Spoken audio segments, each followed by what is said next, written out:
Bismillahirrahmanirrahim. Assalamualaikum warahmatullahi wabarakatuh. Hamdan wa syukranillah, summa salatu wassalamu ala rasulillah wa ala alihi wa ashabihi wa man tabi'a risalatah, amma ba'd. Baiklah, yang sama-sama kita hormati Ustazah pengampu dari matkul ini, Ustazah Nurul Afifah, dan juga yang sama-sama saya hormati adalah teman-teman sekalian dalam kelas tafsir ayat ahkam A. Baiklah, pada kesempatan kali ini kami dari kelompok 2 akan membahas tentang perceraian, iddah, dan juga waris. Untuk materi perceraian akan dijelaskan oleh Saudara Izul. Waktu dan tempat dipersilahkan.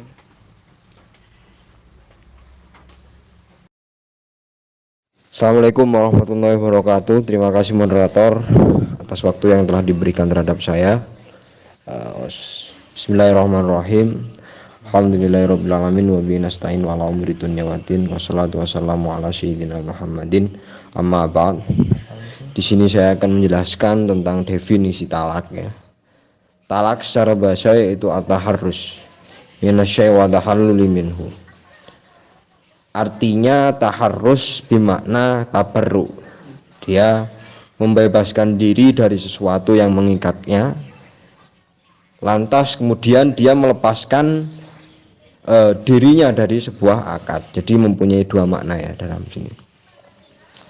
Yang pertama membebaskan diri, yang kedua yaitu melepaskan diri dari sesuatu yang mengikat ya. Kemudian talak secara istilah yaitu zalatul aqdin nikah bil lafdin maksusin au bi kulli lafdin yadullu alaihi. Hilangnya akad nikah ya, hilangnya akad nikah disebabkan oleh suatu lafadz yang khusus ya. Atau setiap lafadz yang mana mempunyai makna yang sama dengan makna yang khusus tadi, satu lafadz yang khusus tadi. Ini adalah istilah dari tolak sendiri. Kemudian saya akan menjelaskan tentang macam-macam tolak dalam Al-Quran. Yang pertama tolak as-sunni. Al-Quran menyinggung tentang spesifikasi tolak ini dalam ucapan Allah, yaitu ya ayyuhan nabi idza talaqtumun nisa fatallituhunna liiddatihin. Meskipun toh khitabnya itu terhadap nabi, cuman kita bisa mengambil hukum darinya karena liiddatihin, kata liiddatihin ini bukan maksus atau dikhususkan terhadap nabi saja, akan tetapi juga umum sampai terhadap umat-umatnya. Nah, sedangkan tolak sunni sendiri ialah tolak yang memenuhi syarat yang telah ditetapkan oleh Islam. Jadi Islam juga mengatur tentang talak. Meskipun toh dalam kenyataannya Allah itu sangat ghadab atau sangat benci terhadap orang yang mentalak istrinya atau istri yang meminta talak terhadap suaminya gitu. Menuntut talak terhadap suaminya. Nah, adapun syarat-syarat tersebut ialah lafadz talak tersebut ya, lafadznya itu harus muqtado atau hukum lafadz tersebut hanya jatuh nantinya akan jatuh pada talak satu gitu loh. Yang pertama itu. Terus yang selanjutnya yaitu dalam keadaan suci, yang mana dalam keadaan sucinya tadi tidak dijima oleh sang suami. Nah, syarat-syarat inilah yang menjadi isi kesimpulan dari ayat Al-Quran di atas. Sebagaimana syarat di atas mengandung hikmah yang luas, karena ya satu, meskipun toh itu khitabnya terhadap Nabi, cuman maksudnya itu Nabi Muhammad itu untuk menyampaikan juga terhadap umat-umatnya gitu loh, hukum talak liiddatihin ini. Salah satu hikmahnya yaitu salah satunya seorang suami masih memiliki peluang untuk kembali terhadap istrinya ya. Kalau dia mentalak liiddatihin yang mana syaratnya itu mentalak harus jatuh satu, berarti masih ada kemungkinan untuk kembali terhadap suaminya, karena proses iddahnya itu masih dibolehkan untuk rujuk gitu loh. Nah, nanti kalau bid'i saya jelaskan. Selanjutnya adalah hikmah tentang syarat kedua, yakni menjatuhkan talak pada keadaan suci dan belum digauli oleh sang suami. Nah, karena hal tersebut karena apa? Menjatuhkan talak pada keadaan haid ya, atau keadaan suci yang mana si suami tadi menggauli istrinya itu akan memperpanjang masa iddah sang istri ya. Sebab masa haid tersebut bukanlah dihitung sebagai rentang waktu iddah ya, itu. Sehingga apabila dijatuhkan talak pada waktu haid akan sangat merugikan bagi istri karena dia akan menunggu lebih lama lagi gitu loh. Paham ya? Kemudian selanjutnya talak bid'i, yaitu talak yang bertentangan dengan batasan-batasan dan syarat-syarat talak yang telah ditentukan oleh syariat. Seperti halnya seorang lelaki yang mentalak 3 istrinya dengan satu lafaz sekaligus, ataupun mentalaknya dalam keadaan haid, begitu juga dalam keadaan nifas, dan semua ulama sepakat atas keharaman talak ini. Nah, ini mendapat kritikan dari beberapa ulama yang mengatakan kategori talak bid'i ini sebagai talak karena talak itu berarti memisah, sedangkan talak yang disebutkan dalam Al-Quran itu harus li'iddatihin, harus sesuai dengan syarat gitu loh. Sedangkan talak bid'i ini tidak sesuai dengan syarat, artinya dia tidak masuk tidak lagi masuk pada konteks talak gitu loh. Yang mana kalau talak itu pasti memungkinkan adanya rujuk pada proses iddahnya gitu. Terus macam-macam talak dipandang dari segi kebolehan rujuknya ya. Yang pertama yaitu talak ruj'i, talak yang dijatuhkan oleh sang suami, namun sang suami tersebut masih mempunyai kesempatan untuk rujuk kembali pada masa iddahnya ya.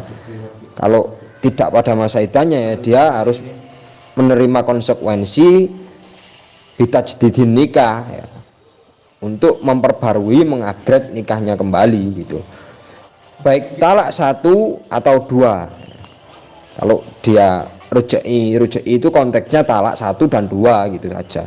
Namun istilah ini bukan digunakan untuk akad nikah yang baru. Artinya ketika dia iddahnya itu sudah selesai, terus kemudian dia nikah dalam keadaan iddahnya itu sudah selesai, itu bukan dinamakan rujuk gitu loh.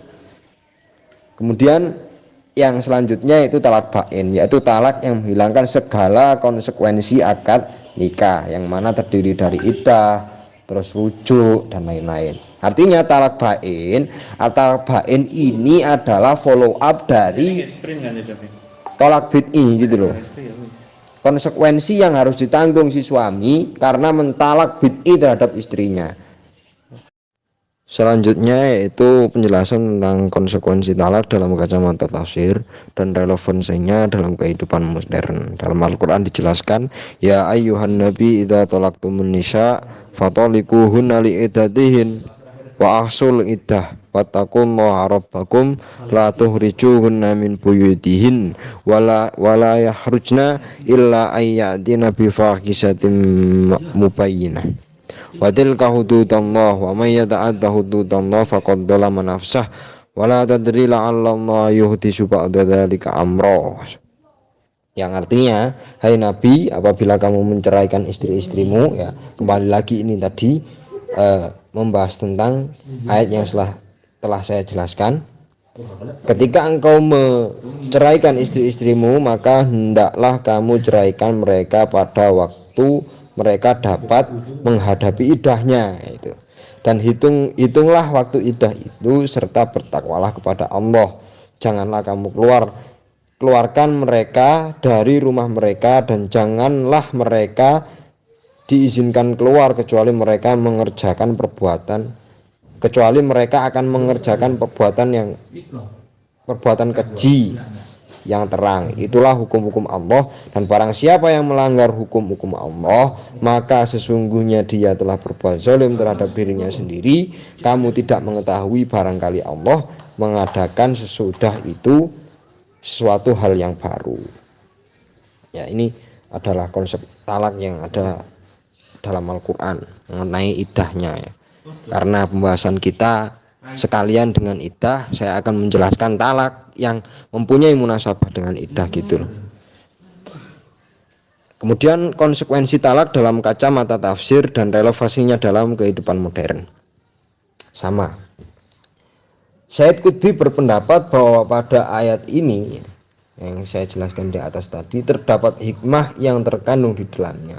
Di antaranya dapat menenangkan jiwa seorang yang sedang tidak stabil. Ketika ada suami yang ingin mentalak istrinya, ya, sedangkan istrinya itu pada masa haid, ya, ini akan menenangkan stabilitas mental suami tersebut, karena dia masih harus menunggunya sampai dia si istri tadi suci gitu. Maksudnya di sini yaitu ketika seorang suami menjatuhkan talak pada istrinya pada waktu haid ya, pada waktu haid itu kan nggak bisa lah. Hal tersebut akan meredahkan hasrat si suami yang menggebu-gebu untuk menjatuhkan talak ya. Karena harus menunggu sampai pada waktu yang telah ditentukan, yaitu ketika dia sudah suci ya. Si istri tadi sudah suci. Sedangkan Quraisy Shihab berpendapat bahwa pada ayat selanjutnya memuat penjelasan tentang masa tunggu serta beberapa ketentuan yang berkaitan dengan talak. Redaksi pada ayat tersebut bukanlah dalam bentuk perintah ya, karena bentuk perintah itu dianggap karena bentuk berita dipandang lebih relevan dalam mengklasifikasikan ayat tersebut karena memberi kesan telah dilaksanakannya apa yang telah diberitakan oleh Allah itu dengan baik dan berkesinambungan. Sedangkan kalau perintah saja ya, misalkan ada seorang yang memerintahkan A, dia disuruh untuk berdiri, artinya perintah tersebut itu kan belum tentu dilakukan oleh orang lain, karena yang memberikan perintah hanya si A. Artinya konsep waktu zamannya itu hanya itu gitu loh. Nah, sedangkan kalau berita ini kan dia mendapatkan berita bahwasanya A dulu itu pernah disuruh seperti ini, sedangkan kamu juga tak suruh seperti ini. Nah, itu akan memberikan kesan tersendiri dalam penafsirannya nanti. Seperti halnya yang disampaikan oleh Quraisy Shihab bahwasanya ayat yang mengandung berita tersebut memberikan kesan telah dilaksanakannya apa yang telah diperintahkan atau apa yang telah diberitakan itu dengan baik dan berkesinambungan. Sedangkan ya kalau dalam bentuk perintah itu belum tentu menunjukkan terlaksanakannya perintah tersebut sebelumnya, seperti itu maksudnya. Seiring dengan santernya isu kesetaraan gender, Al-Quran juga menawarkan solusi yang cukup mudah. Sebagaimana kita ketahui bahwa syariat Islam membawa beberapa aturan untuk kemaslahatan manusia, kan tapi juga memuat rasio logis di dalamnya. Gitu. Talak adalah hak bagi seorang laki-laki, akan tetapi seorang perempuan juga berhak untuk menggugat cerai kepada sang suami. Bahkan wajib disetujui oleh sang suami apabila sang suami menghalang-halangi hak yang seharusnya diperoleh oleh sang istri ya, ataupun tidak memberikan hak-hak yang seharusnya hak ini wajib ya, yang berupa prinsipal maupun berupa wajib. Kalau prinsipal itu artinya ya prinsip Islam itu bahwasanya istri harus dinafkahi seperti itu. Kemudian hak-hak wajib yang lain, nah itu biasanya ketika akad nikahnya itu akad syarat. Misalkan saya akan nikah terhadapmu ketika saya akan mendapatkan biaya segini sebulan. Nah Artinya kalau gitu. Sedangkan nanti kalau saya nggak mendapatkan hak-hak saya boleh untuk menggugat kamu seperti itu. Ya mungkin itulah penjelasan saya. Baiklah, terima kasih kepada Mas Izul yang telah menjelaskan tentang talak atau perceraian.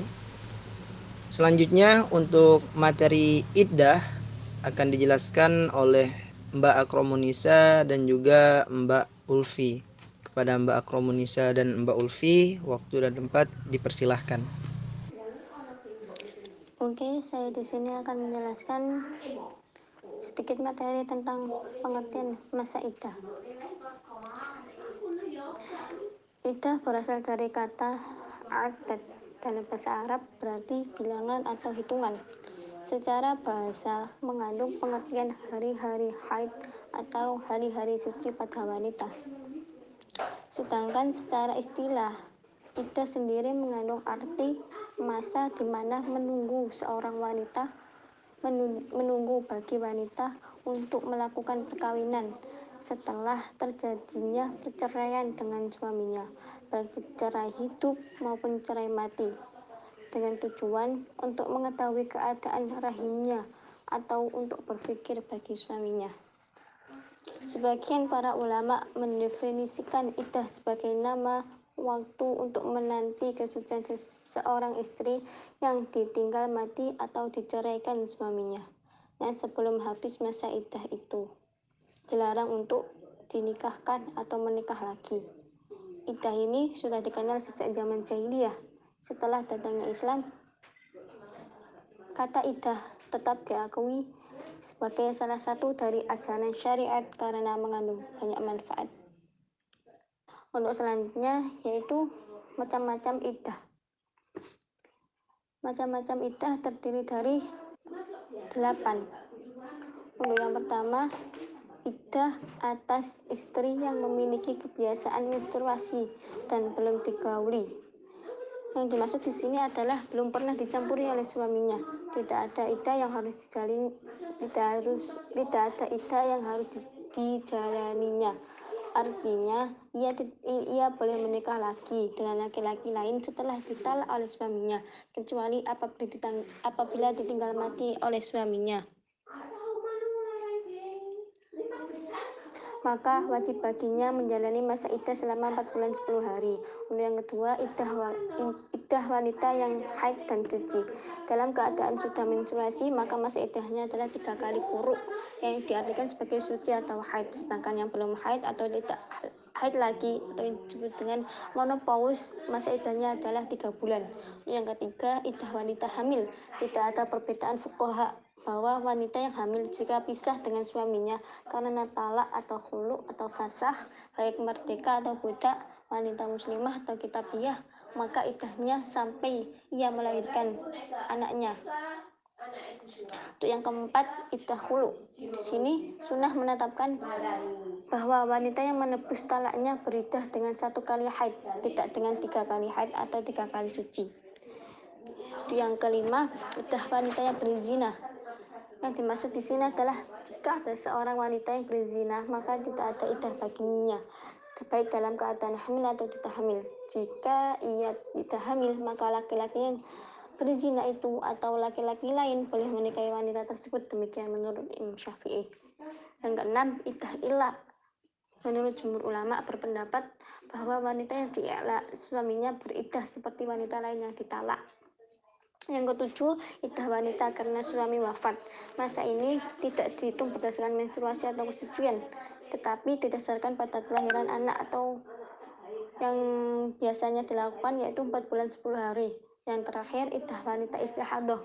Jika wanita itu mengetahui tradisi haid, apakah haidnya terjadi pada awal bulan, tengah, atau akhir bulan, atau ia tidak dapat menggunakan darah biasa dengan darah lain, maka masa iddahnya adalah 3 kali haid. Jika wanita tersebut tidak mengetahui tradisinya, maka masa iddahnya 3 bulan. Poin selanjutnya yaitu hak dan kewajiban dalam masa iddah.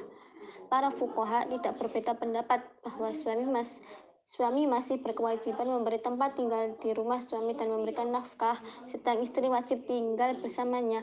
Kehidupan dalam masa iddah seperti kehidupannya sebelum talak. Hikmahnya agar seseorang istri tetap dalam pendengaran dan pandangan suami, dan bagi suami berhak rujuk kembali. Untuk poin yang terakhir yang saya akan jelaskan yaitu hikmah disyariatkannya iddah. Mayoritas fuqaha berpendapat bahwa semua iddah tidak lepas dari sebagian maslahat yang dicapai. Di antara lain sebagai berikut. 1. Mengetahui kebebasan rahim dan bercampurnya nasab. 2. Memberikan kesempatan suami agar dapat introspeksi diri dan kembali pada istri yang tercerai. 3. Berkabungnya wanita yang ditinggal mati suami untuk memenuhi dan menghormati perasaan keluarganya. Yang terakhir yaitu menggabungkan urusan nikah karena ia tidak sempurna kembali kecuali dengan berkumpulnya kaum laki-laki dan tidak lepas kecuali dengan penantian yang lama. Sekian penjelasan pengertian iddah dari saya. Saya kembalikan ke moderator. Terima kasih. Baiklah, terima kasih kepada Mbak Akromunisa yang telah menjelaskan tentang ayat yang berkaitan dengan iddah. Untuk materi selanjutnya yaitu waris akan dijelaskan oleh Mbak Nashwa dan Mbak Reva. Kepada Mbak Nashwa dan Mbak Reva, waktu dan tempat dipersilahkan. Bismillahirrahmanirrahim. Baik, terima kasih buat moderator yang telah memberikan saya waktu untuk menjelaskan tentang ilmu waris. Ilmu waris secara lugawi berasal dari kata warotha. Sedangkan menurut istilah adalah perpindahan hak kebendaan dari orang yang meninggal dunia kepada ahli waris yang masih hidup.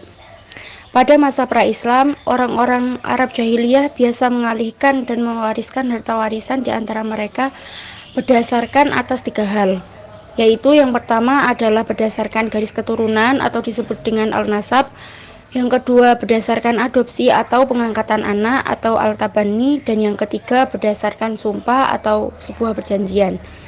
Sejarah waris dalam Islam. Ketika ajaran Islam datang, Rasulullah Shallallahu Alaihi Wasallam merombak sistem hukum waris Arab jahiliyah sekaligus merombak sistem kepemilikan masyarakat atas harta benda, khususnya harta pusaka. Menurut ensiklopedi Islam, struktur masyarakat Arab pra-Islam amat dipengaruhi oleh kelompok-kelompok kesukuan, sehingga harta benda termasuk pusaka orang yang meninggal menjadi milik sukunya. Nabi Muhammad SAW kemudian memberlakukan kewarisan Islam dalam sistem nasab kerabat yang berdasarkan kelahiran.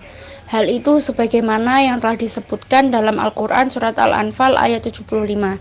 Dengan berlakunya sistem nasab kerabat, maka hak mewarisi yang didasarkan atas sumpah setia mulai dihapuskan. Bismillahirrahmanirrahim. Walladzina amanu min ba'du wa hajaru wa jahadu ma'akum faulaika minkum wa ulul arhami ba'duhum awla bi ba'din fi kitabillah. Innallaha bikulli syai'in alim. Sebelum ayat waris turun, Rasulullah Shallallahu Alaihi Wasallam kedatangan istri Sa'ad bin Ar-Rabi bersama 2 anak perempuannya. Ia lalu berkata, "Ya Rasulullah, ini 2 anak Sa'ad bin Ar-Rabi yang mati syahid pada perang Uhud bersama engkau.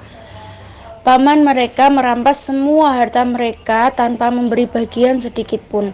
Mudah-mudahan Allah segera memberi penyelesaian mengenai masalah ini."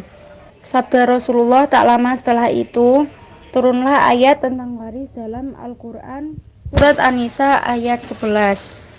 Bismillahirrahmanirrahim. Yusikumullahu fi awladikum lidzakari mithlu hadzil unthayain fa in kunna nisaan fawqa ithnataini falahunna thulutha ma tarak wa in kanat wahidatan falahan nisf wa li abawayhi likulli wahidin minhuma as-sudusu mimma taraka in kana lahu walad fa in lam yakul lahu waladu wa warithahu abawahu fali ummihi thuluth fa in kana lahu ikhwatun fali ummihi sudus min ba'di wasiyatin yusi biha aw dayn aba'ukum wa abna'ukum la tadruna ayyuhum aqrabu lakum naf'a fariidatan minallah innallaha kana aliman hakima. Penafsiran ulama terhadap An-Nisa ayat 11. Menurut Al-Baidawi dalam kitab Al-Anwar At-Tanzil wa Asroru At-Ta'wil, Allah memerintah dan mengamanahkan kepadamu perihal pembagian satu orang laki-laki sama dengan dua orang perempuan beserta kelipatannya. Sedangkan menurut Ibnu Katsir, pada lafadz yusikumullahu fi auladikum lidzakari mithlu hadzal unthayain, Allah memerintahkan kalian untuk berlaku adil terhadap anak-anak mereka. Kemudian saya akan menjelaskan tentang furudul muqaddarah, yang berarti ahli waris yang bagian-bagian besarnya telah ditentukan di dalam Al-Quran. Furudul muqaddarah ini ada 6. Setengah, seperempat, seperdelapan, 2/3, sepertiga, dan seperenam. Yang pertama adalah yang mendapatkan setengah terdiri dari 5 orang, yaitu anak perempuan, cucu perempuan dari anak laki-laki, saudara perempuan kandung, saudara perempuan sebapak, suami, jika tidak ada anak dari almarhum istri. Kemudian yang mendapatkan seperempat terdiri dari 2 orang, yaitu suami beserta ada anak, kemudian istri jika tidak ada anak dari almarhum suami. Yang terakhir adalah yang mendapatkan 1/8. Hanya ada satu golongan, yaitu istri beserta anak. Sekian, terima kasih. Bismillahirrahmanirrahim. Assalamualaikum warahmatullahi wabarakatuh. Saya akan melanjutkan dari paparan yang disampaikan oleh saudari Deva, yakni tentang ayat kalalah. Teman-teman tentunya tahu, di surat An-Nisa ayat 176 kita tahu ada istilah kalalah. Apa sih itu kalalah? Kalalah diartikan dengan seorang yang tidak memiliki atau tidak meninggalkan ketika mati nanti anak dan orang tua. Definisi tersebut sebenarnya memiliki esensi yang sama dengan yang dinarasikan dalam ayat kalalah ayat 176 itu. Bagi yang berkondisi kalalah, maka saudara yang dipunyainya lah yang menjadi ahli waris dari si mayit tersebut. Ayat ini turun berkenaan dengan kecemasan yang dialami oleh Jabir bin Abdullah ketika beliau mengalami sakit keras di antara 9 saudari perempuannya. Dia bertanya kepada Rasulullah, "Ya Rasulullah, bagaimana jika saya meninggal nanti sementara saya tidak memiliki anak ataupun orang tua? Siapa yang nantinya akan menjadi ahli waris saya?" Maka disinilah ayat kalalah ini turun. Kemudian untuk mempersingkat waktu, langsung saja kita menuju tujuan waris ya. Yang pertama, tujuan waris adalah digunakan untuk mengatur atau teraturnya kewajiban hak keluarga si mayit dan dihormati. Kewajiban untuk mengurus hak-hak adami mayit seperti pengurusan jenazah, melakukan wasiat, dan menyelesaikan utang piutang. Kemudian yang kedua, menghindari perselisihan antar ahli waris atau keluarga mayit yang ditinggalkan. Yang ketiga, terjaganya harta warisan hingga sampai kepada individu yang berhak menerima harta warisan. Yang keempat, terciptanya ketentraman hidup dan suasana kekeluargaan yang harmonis. Yang kelima, mencegah terjadinya pertumpahan darah akibat proses pembagian harta warisan. Yang keenam, memberikan rasa keadilan bagi para penerima hak warisan.